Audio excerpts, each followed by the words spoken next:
امام طاہر صاحب اور بابا آفتاب شاہ جی کے والد محترم اور بالخصوص و بالعکس جناب سید آبدی شاہ صاحب مرحوم و مغفور، میرا مالک واسطہ ہے آل رسول کی عزت کا، میرے مالک انہیں قبر میں زیارت امیر المومنین نصیب فرمائے، حشر میں شفاعت حسین نصیب فرمائے، ان کے خانوادہ کو میرا مالک صدموں سے محفوظ و محفوظ فرمائے، جناب سید آبدی شاہ مرحوم کے جتنا بھی خاندان ہے میرا مالک بشارہ شاہ صاحب ان کے اولاد کا، ان کے خانوادہ کا رزق، عزت، صحت اور بخت میں اضافہ فرمائے۔ آپ جتنے بھی حاضرین جتنے قدم چل کے آتے ہیں، رسول کی بیٹی آپ کا آنا قبول فرمائے، آپ کا بیٹھنا قبول فرمائے، ذکر سننا، ذکر میں بولنا قبول فرمائے، اس بولنے کا شمار میرا مالک نامہ اعمال میں ایسے لکھے کہ قبر کی رات آپ خاموش رہیں اور ہماری قبر میں امیر المومنین جواب دیں۔ میرا مالک اس وقت تک موت نہ دینا جب تک 14 راضی نہ ہو، جناب سیدہ کے حق پہ، ولایت امیر پہ، عزاداری شبیر پہ ہمیشہ استقامت نصیب فرما، میری قوم کو اعمال حسنہ کے ساتھ عقیدہ حق نصیب فرما۔ میرا مالک ہمارے پردے والے وارث باہروی سرکار حجت دوران ولی العصر رہبر معظم کے ظہور پر نور میں تاجیل فرما، ہمیں امام کے لشکر حق میں شامل فرما، دعاؤں کو قبولیت تک پہنچائیں، سہارا درود کریں اور بلند آواز سے صلوات کریں۔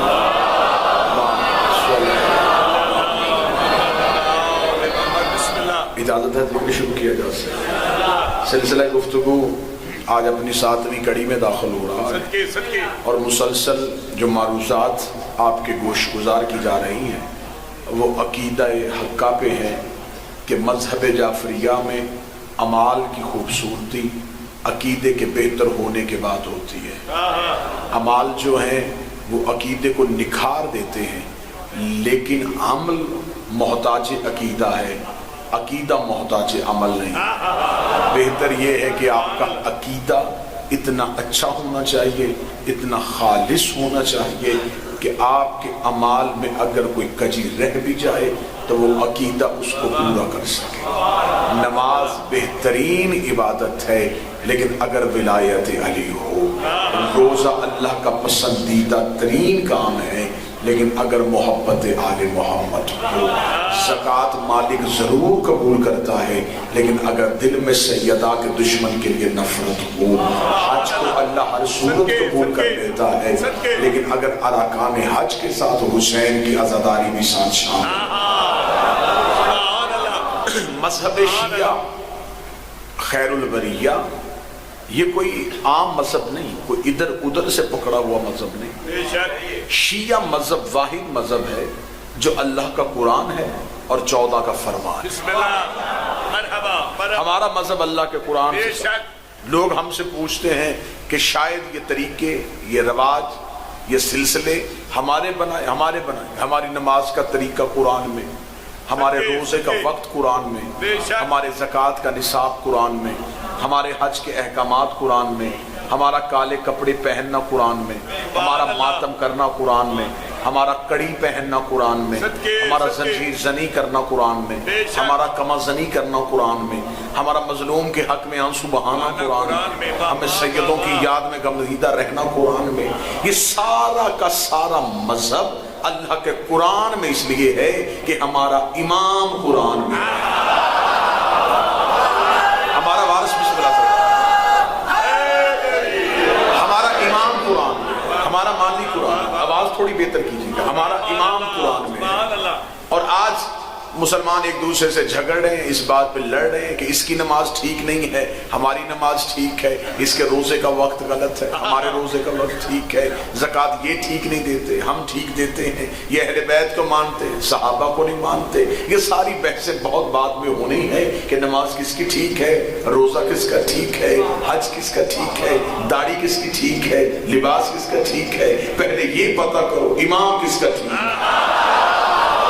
جس کا امام ٹھیک ہے اس کے اعمال ٹھیک ہے، جس کا امام ٹھیک ہے اس کی نمازیں ٹھیک ہے۔ اور پچھلی گزشتہ مجالس میں آپ کے سامنے اپنی طالب علمانہ طریقے سے یہ گزارش کر چکا کہ ولایت امیر المومنین اعمال کی قبولیت کا دار و مدار ہے۔ اگر عمل قبول ہوں گے تو عقیدہ ولایت امیر المومنین پہ ہوں گے۔ اور خدا اس قرآن میں واضح طور پہ خدا نے کبھی بھی کثرت کو نہیں دیکھا، خدا نے اکثریت کو نہیں دیکھا، خدا نے کبھی بھی زیادتی کو نہیں دیکھا کہ زیادہ بندے کس طرف ہیں۔ اور خدا ووٹوں کے ذریعے فیصلہ نہیں کرتا، خدا الیکشن کے ذریعے فیصلہ نہیں کرتا، خدا ہمیشہ یہ دیکھتا ہے حق کدھر کھڑا ہے، حق کہاں پہ ہے۔ جدھر حق ہوگا توحید اسی کے ساتھ کھڑی ہوگی۔ جیسا کہ اللہ نے قرآن میں کہا، تمہیں یاد نہیں کہ ہم نے ابرہا جو کعبے کو گرانے کے لیے آیا تھا اس ہاتھی والوں کے ساتھ کیا سلوک کیا تھا؟ خدا کہتا ارسلنا علیہم طیرا، ہم نے ایک پرندہ بھیجا جسے ابابیل کہتے ہیں۔ اس پرندے نے ایک ایک ہاتھی پہ ایک ایک ابابیل تھا اور اس کی چونچ میں ایک ایک ہی کنکر تھا، اور خدا قرآن میں کہتا وہ ایک ایک پتھر ایک ایک ہاتھی پہ لگا۔ خدا کہتا کیونکہ ان پرندوں کو ہم نے بھیجا تھا جسے ابابیل کہتے ہیں۔ تفسیر قرآن میں کسی ایک تفسیر میں شیعہ سنی سب میں سے کسی ایک تفسیر میں بھی لکھا کہ خدا نے جو پرندہ بھیجا ہو اس میں کسی ایک کا نشانہ خطا ہو گیا ہو، کسی ایک کے پتھر کے نیچے ہاتھی نہ آیا ہو اور وہ پتھر زمین پہ چلا گیا ہو۔ خدا نے ایک کا بھی نشانہ خدا نہیں ہوا، کیونکہ خدا نے کہا ارسلنا علیہم، اسے ہم نے بھیجا تھا، اور جسے ہم بھیجے اس میں خطا نہیں ہوتی، جسے ہم بھیجے اس میں غلطی نہیں ہوتی۔ اب تعالیٰ کا مجمع پہلے نتیجے میں میرا ساتھ دے دے گا، پہلے نتیجے میں میرا ساتھ دے دے گا کہ جب اللہ کا بھیجا پرندہ غلطی نہیں کرتا تو اللہ کا بھیجا ہاتھی کیسے غلطی کر سکتا ہے؟ جو پرندہ اللہ بھیجے اس میں خطا نہیں ہو سکتی، اور جو اول الامر اللہ بھیجے اس میں خطا کیسے ہو سکتی ہے؟ امام رضا علیہ السلام سے روایت لے کے پڑھنے لگا، اور شاید آپ نے یہ روایت پہلی بار سنی ہو، عقیدے کا حوصل نکھر کے سامنے آ جائے گا۔ 8ویں بادشاہ نے خراسان کے مالک نے کہا تھا کہ ان پرندوں میں جس کا نام ابابیل تھا اس میں ایک پرندے کو جبریل نے وحی کی تھی کہ اللہ تجھے کہہ رہا ہے تو اپنا پتھر بچا کے لائے، تو نے اپنا پتھر ہاتھی کو نہیں مارنا۔ اس نے اپنے پتھر کو بچا کے رکھ لیا اور وہ ایک غار کی کوہ میں بیٹھ گیا اور مدتوں انتظار کرتا رہا کہ اگلا حکم آئے اور پھر میں اس پتھر کو بھیجوں۔ جب غدیر کے بعد مدینے کے منبر پہ رسول نے علی کی ولایت کا اعلان کیا اور ایک شخص نے کہا کہ میں علی کو نہیں مانتا، خدا نے کہا جبریل اسی پرندے کو کہہ کہ وہ پتھر جو بچا کے رکھا تھا وہ دشمن ولایت علی میں پھینک دے، کیونکہ وہ کعبہ گرانے آیا تھا، یہ مالک کعبہ کو گرانے آیا۔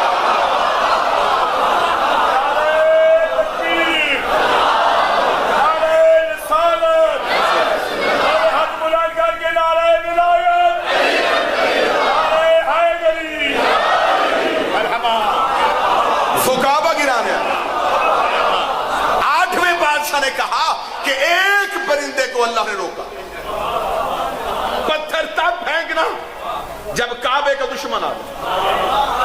ابرہا کعبہ گرانے آیا تھا اور جو خم غدیر کے بعد آیا سبحان اللہ وہ نماز کا منکر نہیں تھا۔ سر نہ ہلائیے گا، زبان سے بات کیجیے۔ جو خم غدیر کے بعد آیا نمازی بھی تھا، روزے دار بھی تھا، سبحان اللہ، حاجی بھی تازہ تازہ تھا، پچھلے گناہ معاف کروا کے آیا تھا۔ اگر عقیدہ یہاں پہ قبول کر لیا جاتا ہے تو لفظ جرت کے ساتھ کہنے لگا ہوں، صرف نمازی نہیں تھا، صحابی بھی تھا۔ صحابی کہتے ہیں نبی کی صحبت میں رہنے والا، نبی کے ساتھ حج کر کے آیا، صحبت پیغمبر میں بیٹھتا، کھڑا بھی مسجد کے صحن میں تھا، سامنے رحمت للعالمین بھی تھا۔ اس نے صرف انکار کیا ولایت علی کا، اس نے یہ نہیں کہا کہ میں اللہ کو نہیں مانتا، اس نے یہ نہیں کہا کہ میں تجھے رسول نہیں مانتا، اس نے کہا یہ کیا کر کے آیا ہے، اپنے بعد اپنے چچا زاد بھائی علی کو ہمارے اوپر حاکم بنا کے آیا ہے۔ بتائیے جو علی ولی اللہ پڑھایا ہے یہ اپنی مرضی سے پڑھایا ہے یا اللہ کی مرضی سے پڑھایا ہے؟ خدا کہتا سأل سائل بعذاب واقع، اس نے سوال کیا اور ہم نے عذاب کو واقع کر دیا۔ میرے مالک تو نے عذاب کیوں بھیجا جبکہ خدا قرآن میں تو خود ہی کہہ چکا ہے کہ محمد نے ابو جہل کے لیے کہا تھا، رسول نے ابو جہل کے لیے دعا مانگی تھی، اللہم افطر علینا حجارۃ من السماء، میرے اللہ آسمان سے پتھر بھیج جو ابو جہل کو ہلاک کر دے۔ خدا نے کہا تھا کیف یعذبہم وانت فیہم، میں ان پہ عذاب کیسے بھیجوں، تو ان کے درمیان رہتا ہے، جہاں تو رہتا ہو وہاں عذاب نہیں آتا, جہاں تو رہتا ہو وہاں عذاب نہیں آتا. میرے مالک تو نے تو قرآن میں کہا ہے میں اپنے قانون بنا کے توڑتا نہیں ہوں, اپنے آئین بنا کے بدلتا نہیں ہوں. ابو جہل تجھے بھی نہیں مانتا تھا, نماز بھی نہیں پڑھتا تھا, نبی کا کلمہ بھی نہیں پڑھتا تھا, وہ عذاب کی دعائیں مانگتا رہا اور تو نے عذاب نہیں بھیجا. یہ حارث جو یہاں آیا ہے یہ تجھے بھی مانتا ہے, نبی کو بھی مانتا ہے, تو نے اس پہ عذاب کیوں بھیجا؟ فرمایا اس علی کا اور اس علی کا معاہدہ ہے, اس کے منکر وہ مارے گا اور اس کے منکر یہ مارے گا. یہ معاہدہ ہے.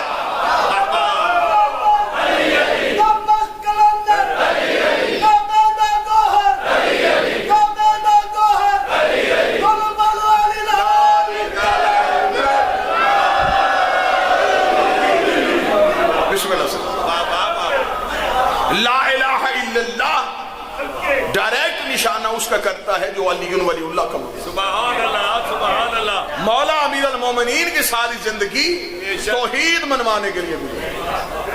سبحان اللہ. دشمن کے سر پہ بھی آ کے علی نے کہا کہہ دے لا الہ الا اللہ. صرف اس نے اللہ کا اقرار کیا, علی نے چھوڑ دیا. اگر علی چاہتا کہ میں اپنے دشمن ماروں تو جو تلوار بدر میں اللہ کے دشمن کے لیے چل سکتی تھی سبحان اللہ وہ اپنے دشمنوں کی گردنیں بھی اکھاڑ سکتی. علی نے اپنے دشمن کو چھوڑ دیا. ایک جنگ ہے, اس جنگ کے بعد رسول بیٹھے ہوئے ہیں خیمے میں. کتابیں لکھتی ہیں کہ رسول خیمے میں بیٹھے اور صحابہ اکرام نے دیکھا کہ ایسی آوازیں آ رہی تھیں جیسے ہزاروں چکیاں چل رہی ہیں. چکیوں کے چلنے کی جو گڑ گڑ کی آواز ہے ایسے جیسے ہزاروں چکیاں اور زمین اپنی جگہ سے ہل رہی تھی. پہاڑوں کے درمیان نبی کا لشکر بیٹھا ہوا. صحابہ اکرام دوڑے اور رسول کے خیمے کے باہر آ کے کہا یا رسول اللہ اسحار قیامت ظاہر ہو گئے.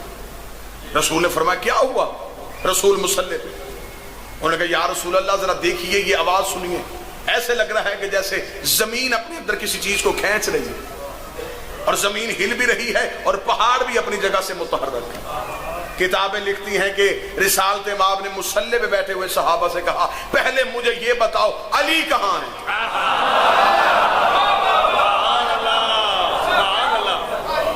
لفظ قبول کیجیے, پہلے مجھے یہ بتایا جائے علی کہاں ہے. سبحان اللہ. صحابہ نے تلاش کیا اور سیدھے علی کو تلاش نہیں کیا, انہوں نے تلاش کرنے سے پہلے علی کے سلمان کو تلاش کیا. سبحان اللہ. سلمان سے جا کے کہا تیرے آقا اور مولا کہاں ہیں؟ فرمایا علی وہ پہاڑ کی بلندی پہ کھڑے. صحابہ دوبارہ دروازہ رسالت پہ آئے, فرمایا یا رسول اللہ علی تو پہاڑ کی بلندی پہ کھڑے. جملے کتاب میں نہ ہو میں تمہارا نہیں نبی کا مجرم. بسم اللہ. رسول نے مسکرا کے کہا جاؤ اپنے اپنے حجروں اور خیموں میں واپس چلے جاؤ, کوئی قیامت نہیں آئی, توحید علی سے سرگوشیاں کر رہی ہے. کوئی ایک بندہ ہو جو صدر کی قیمت توحید علی سے, ہائے ہائے توحید علی سے, اللہ علی سے. سرگوشی کہتے ہیں چپکے سے کی ہوئی بات, توحید علی سے سرگوشی کر رہی ہے. اللہ علی سے گفتگو کر رہا ہے. اللہ نبی سے گفتگو کرے تو درمیان میں جبریل کو رکھتا ہے. لفظ سنیے گا, لفظ وصول کیجئے گا, روزے دار چہرے میرے سامنے بیٹھے. اللہ جب نبی سے گفتگو کرے سبحان اللہ تو وسیلہ درمیان میں جبریل. اللہ جبریل کے ذریعے رسول سے بات کرتا ہے, اس لیے جبریل کے ذریعے بات کرتا ہے کہ وہ لفظ قرآن بنتے.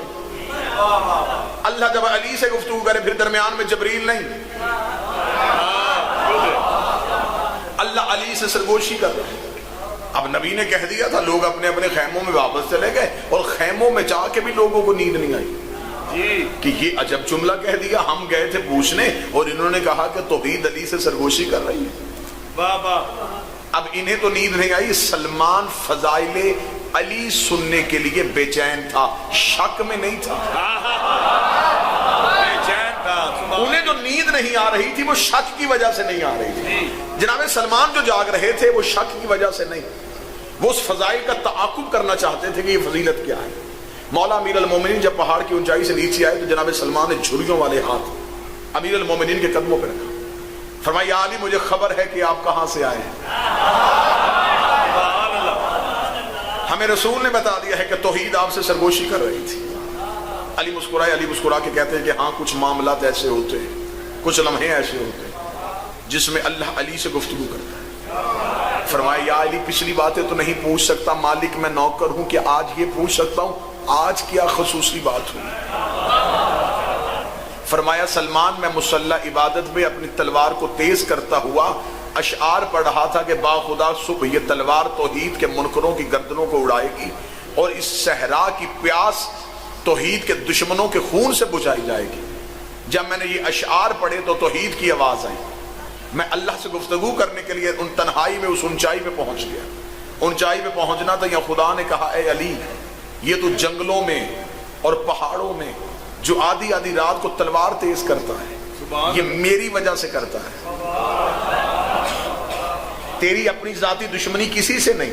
مولا امیر المومنین اب اللہ سے گفتگو سنا رہے. فرمایا توحید نے کہا یہ جو جنگلوں اور پہاڑوں میں رات کو سفر کرتا ہے یہ توحید کو بچانے کے لیے کرتا ہے. اے علی اللہ کی مشیت یہ چاہتی ہے کہ میں پوری دنیا میں تیرے دشمنوں کو ختم کر دوں. سبحان اللہ. اللہ نے اس محبت میں یہ جملہ کہا کہ تو جو میرے دشمن ختم کرنے کے لیے پہاڑوں میں اور جنگلوں میں، اللہ یہ چاہتا ہے کہ اس کا بدلہ یہ لے کہ تیرے دشمن کائنات میں ختم کر. جناب سلمان کے چہرے مسکراہٹ فرمایا اچھا مولا پھر آپ نے کیا جواب دیا؟ جملہ سنیے گا مولا امیر المومنین کا اور دل میں ٹھنڈک اور پتہ چلے علی کتنا بڑا کریم ہے. علی کہتے کہ میں نے سلمان اللہ سے مسکرا کے کہا میرے مالک اگر تم میرے دشمن مارے گا نام تو تیرا ہی بدنام ہوگا. یہ کہیں گے کہ کل پیدا کیا تھا اور آج مار دیے صرف اور صرف علی کی وجہ سے. یہ جہاں رہتے انہیں رہنے دے. فرمایا پھر میں ان کا رزق بند کر دوں، آج کے بعد یہ روٹی نہ کھا سکیں، آج کے بعد یہ کھانا نہ کھا سکیں، ان کا رزق بند کر دوں. میں نے کہا نہیں مالک ان کا رزق بھی بند نہیں کرنا، نہ ان کا رزق بند کرنا، انہیں زندہ رہنے دے. تو میرے دشمن زندہ رہنے دے، لیکن میں علی وعدہ کرتا ہوں میں تیرے دشمن زندہ نہیں رہنے دوں گا، میں تیرے دشمنوں سے جہاں تک ہو سکا لڑوں گا. علی فرماتے جب میں نے خدا سے یہ گفتگو کی تو پھر توحید نے کہا اے علی پھر پہاڑ پہ اترنے سے پہلے مجھ اللہ سے اس انعام کا ایک بدلہ لیتے جا. نہ تو نے اپنے دشمنوں کا رزق بند ہونے دیا، نہ تو نے اپنے دشمنوں کا سانس بند ہونے دیا. پھر اللہ تجھ سے ایک وعدہ کرتا ہے جو تیری محبت میں قائم ہوگا میں اسے بغیر حساب کے جنت میں لے کے جس کے دل میں تیری محبت اور ولایت امیر المومنین اعمال کی قبولیت کا حسن ہے. آج کی ہماری گفتگو ہوگی عزاداری شبیر پہ کہ امام حسین علیہ السلام کی عزاداری ہمارے ہاں کتنی اہمیت رکھتی ہے. لوگ یہ سمجھتے ہیں کہ شاید یہ گلے اور گریبان کو کھول لینا اور ماتم کرنا، سروں پہ خاک ڈالنا، ماتم کر لینا، زنجیر زنی کر لینی شاید یہ ہماری بنائی ہوئی رسمیں ہیں. نہیں، اللہ قرآن میں یہ جو مجلسوں میں آپ آتے ہیں اس مجلسوں کی بنیاد آئیے قرآن سے ڈھونڈتے ہیں. سبحان اللہ. قرآن سے پوچھتے ہیں کہ اس مجلس حسین کا فائدہ کیا ہے. خدا کہتا ذکر فإن الذکر تنفع المؤمنین، ذکر کرو اس کا جس کا ذکر میرا ذکر ہے. تنفع المؤمنین، کیونکہ اس ذکر میں مومنین کے لیے سوائے فائدے کے کچھ نہیں. سبحان اللہ. ذکر کرو اس کا، ذکر ذکر کرو، فإن الذکر اس کا ذکر میرا ذکر ہے. تنفع المؤمنین تاکہ یہ فائدہ دے مومنین کو. اب لوگ ہم سے یہ پوچھتے ہیں کہ مجلس حسین کے فائدے کیا ہیں. دیکھیے اتنا یہ مادیت پرستی کا دور ہے، اتنا پیسے اور دنیا سے محبت کا دور ہے. اس دور میں انسان دو چیزیں بڑی مشکل سے خرچ کرتا ہے، ایک پیسہ اور ایک وقت. پیسہ وہاں خرچ کرتا ہے جہاں سے فائدہ ملتا ہے. سبحان اللہ. وقت وہاں دیتا ہے جہاں سے فائدہ ملتا ہے. بغیر فائدے کے انسان کسی کو ٹائم دینے کے لیے تیار نہیں، بغیر فائدے کے بندہ کہیں سے پیسہ خرچ کرنے کے لیے تیار. پیسہ ہمیشہ وہاں خرچ کرتا ہے بابا جہاں سے کوئی افادیت ملنی ہے، وقت وہاں دیتا ہے جہاں سے کوئی فائدہ ملنا. مدت ہو گئی میری قوم کو یہ دونوں چیزیں حسین کو دیتے ہوئے. آج میں موضوع عزاداری پڑھنا، مدت ہو گئی میری قوم کو یہ دونوں چیزیں حسین کو دیتے. پیسہ حسین کے نام پہ، ٹائم حسین کے نام. یہ تو لمحے ہوتے ہیں جس لمحے میں آپ بیٹھے ہیں یہ روزہ دار کے لیے بوجھل ترین لمحے ہوتے ہیں کیونکہ روزہ اپنے اختتام کو ہوتا ہے، انسان جسمانی طور پہ تھکاوٹ کا شکار ہو چکا ہو اور وہ افطار کے انتظار میں ہوتا ہے. لیکن اس وقت کو بھی آپ اتنی تھکاوٹ کے باوجود جو بستر پہ لیٹنے کا وقت تھا، تھوڑی دیر آنکھ لگانے کا وقت تھا، لیکن آپ اس وقت میں بھی یہ وقت حسین کو دینے کے لیے آیا، یہ ٹائم آپ نے حسین کے نام میں وقف کر دیا اور محبت سے وقف کیا۔ یہ جو ہماری مجلسوں میں لوگ آتے ہیں یہ کرائے پہ بسیں دے کے نہیں بلائے جاتے،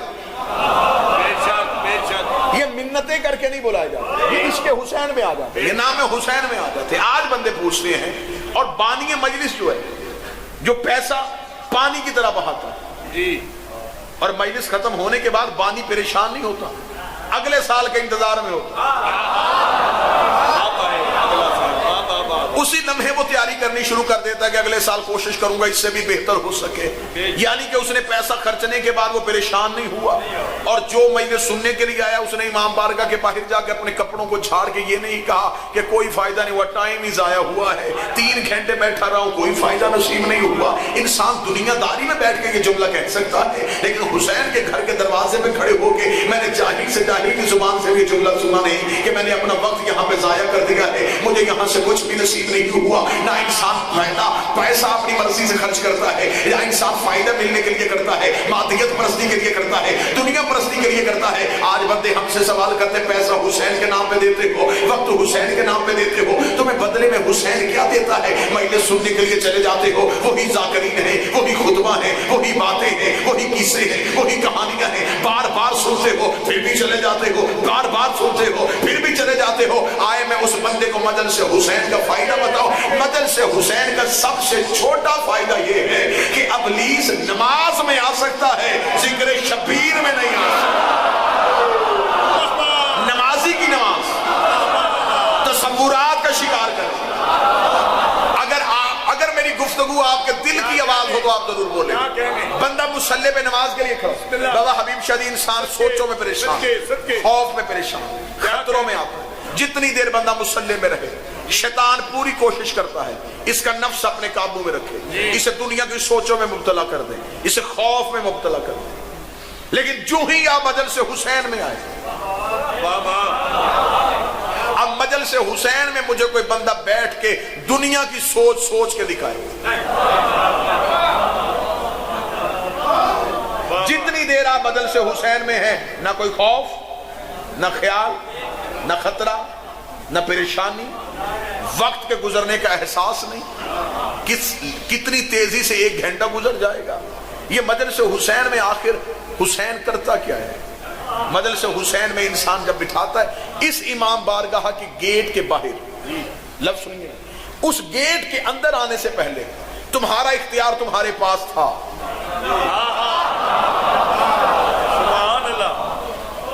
جو ہی مجلس حسین میں آ گئے یا حسین کے گھر کے اندر آ گئے اب تمہارا اختیار تمہارے پاس۔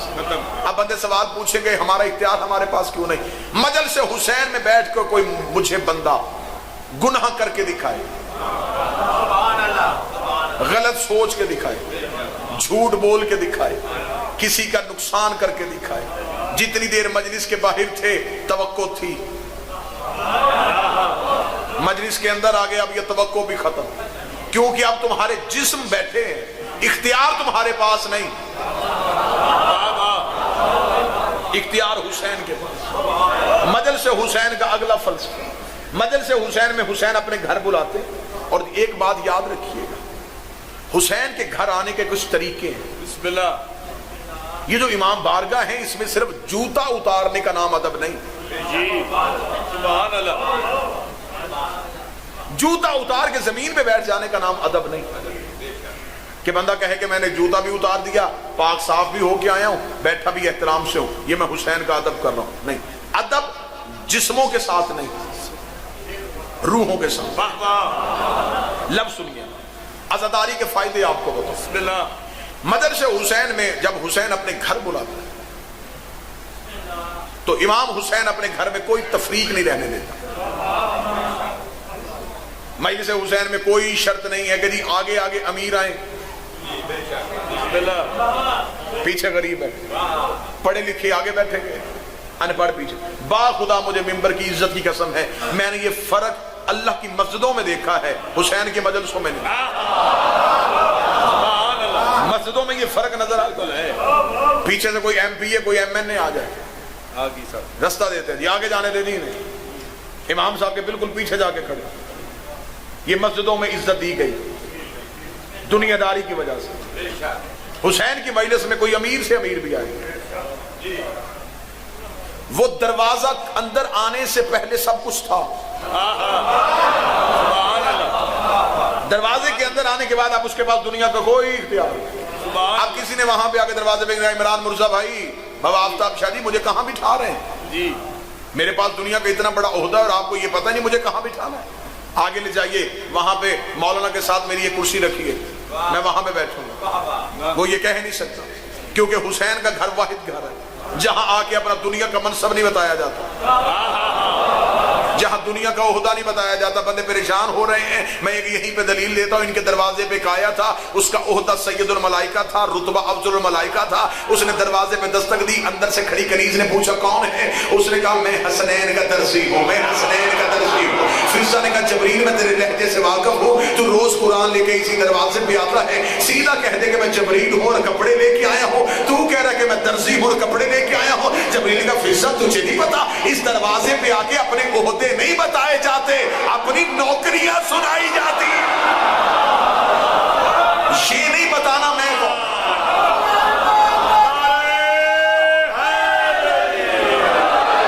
یہ نہیں بتانا کہ میں کون ہوں، یہ بتانا ہے کہ یہ کیا کہہ کے بلاتا۔ اب اس وقت جتنے بیٹھے ہیں سارے عزادار،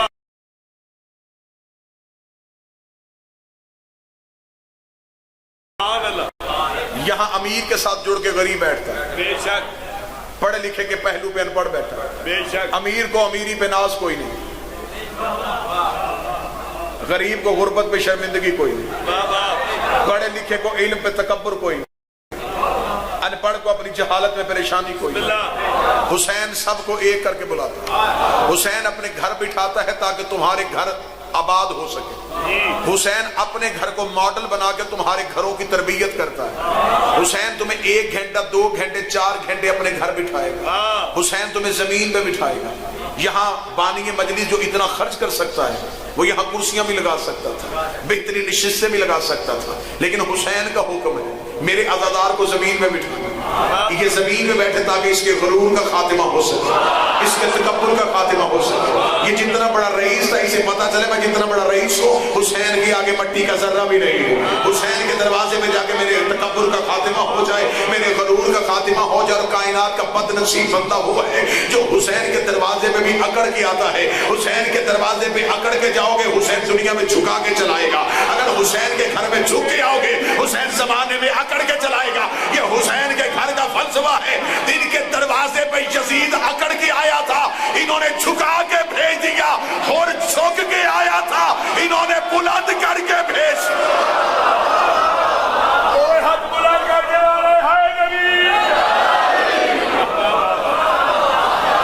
یہاں جھک کے آنا ہے۔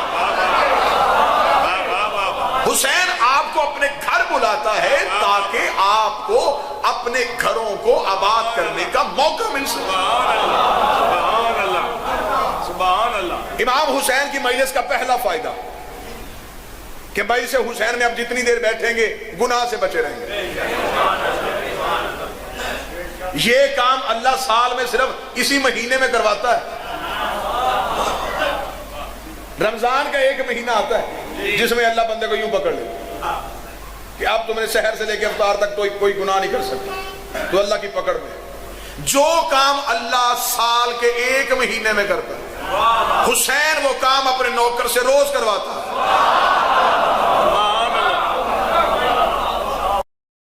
مجلس حسین میں حسین بیٹھا، اور یہ مجلس ایک جگہ پہ نہیں ہو رہی ہوتی، لاکھوں جگہ پہ ہوتی، کروڑوں نہیں کروڑوں سن رہے ہوتے ہیں۔ آج بھی کروڑوں بندوں کو جو گناہ سے بچاتا ہے اسے حسین کہتے ہیں۔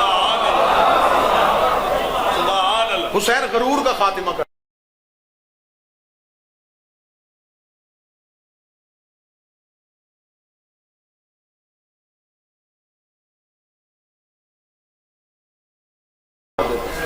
تکبر کا خاتمہ کرتا ہے، اور حسین مٹی پہ بٹھاتا ہے، حسین زمین پہ بٹھاتا ہے۔ حسین دنیا کو بتانا چاہتا ہے یہ نیچے بیٹھی قوم ہمیشہ سب سے اونچی رہتی ہے،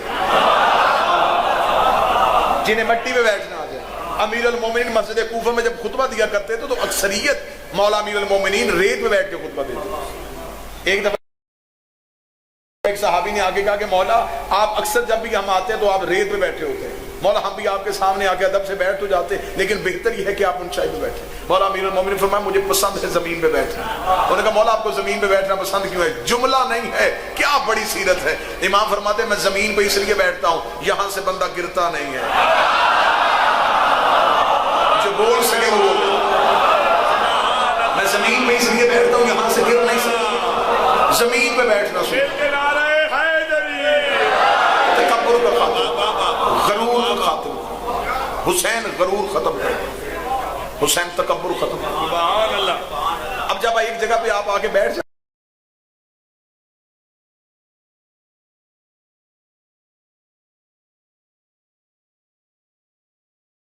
نا جی مجلس حسین، مجلس میں آپ بیٹھتے ہیں تو آپ جس کے ساتھ بیٹھے ہوتے ہیں آپ کو نہیں پتا ہوتا یہ کون ہے،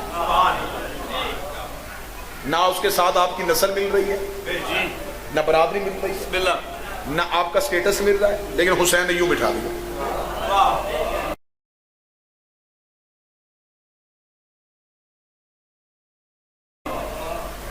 ہو سکتا ہے کہ آپ دنیا داری میں بہت امیر ہوں اور جس کے ساتھ آپ جڑ کے بیٹھے ہیں وہ سب سے غریب ہے۔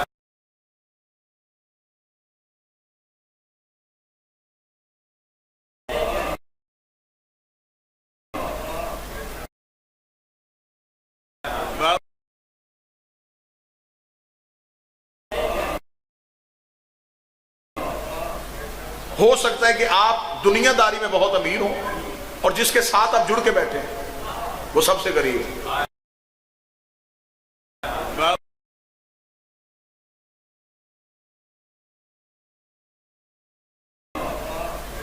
ہو سکتا ہے کہ آپ دنیا داری میں بہت امیر ہوں اور جس کے ساتھ آپ جڑ کے بیٹھے ہیں وہ سب سے غریب ہے۔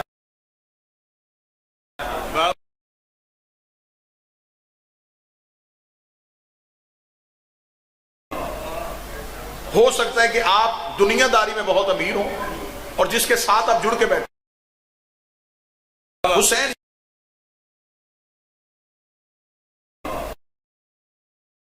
یہاں تمہیں ہو سکتا ہے کہ آپ دنیا داری میں بہت امیر ہوں، اکٹھا بٹھا کے آپ دنیا داری میں بہت امیر ہوں اور جس کے ساتھ آپ جڑ کے بیٹھے ہیں وہ سب سے غریب ہے۔ حسین